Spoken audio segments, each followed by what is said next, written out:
एकादशी का व्रत हम लोग 17 सितंबर को रखेंगे। धर्मराज के पूछने पर भगवान श्याम सुंदर ने कहा कि अश्विन मास की कृष्ण पक्ष की एकादशी का नाम इंद्रा एकादशी है और इसका बहुत बड़ा पुण्य है, बहुत बड़ा लाभ है।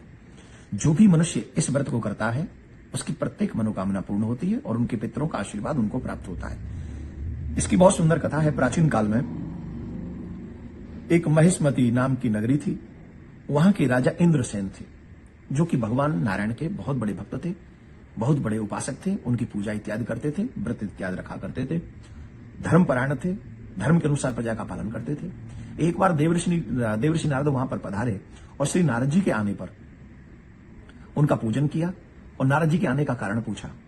तो नारद जी ने कहा, मैं धर्मराज के पास में गया था, वहां पर मैंने तुम्हारे पिताजी को उदास देखा। पिताजी मतलब यमपुरी में हैं।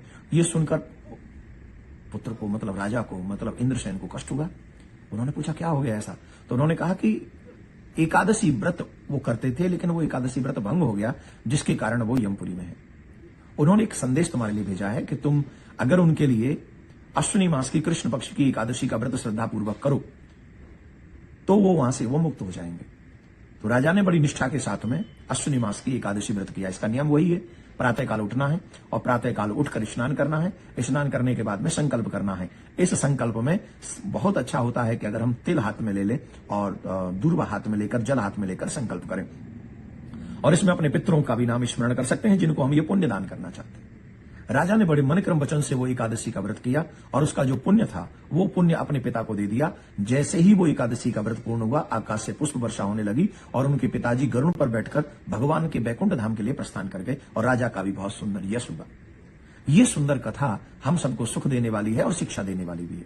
शिक्षा ये कि हम अपने पितरों को भी मुक्त कर सकते हैं अगर हमारे नियम में, संयम में, व्रत में बल है तो हम सभी को एकादशी का व्रत करना चाहिए और ये एकादशी अपने पितरों को समर्पित करनी चाहिए।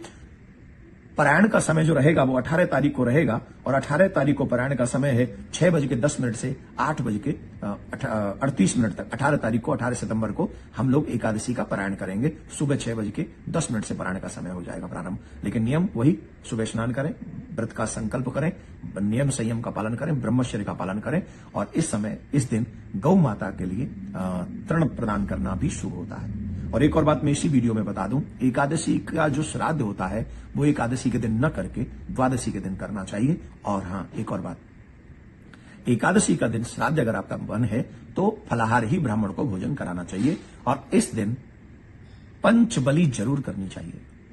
पंचबली जानते हैं क्या है? गौ के लिए तृण, कुत्ते के लिए भी कुछ खाने के लिए दे दें और देवताओं के लिए भी कुछ दें, चींटियों के लिए भी कुछ दें और कौवे के लिए भी कुछ दें। इस तरीके की बलि को, मतलब इन पांचों को भोजन कराने से इसे पंचबली कहते हैं। और इस पंचबली के बाद हमारे पितर हमसे बहुत प्रसन्न होते हैं। एकादशी की आप सभी को बहुत बहुत शुभकामनाएं। राधे राधे।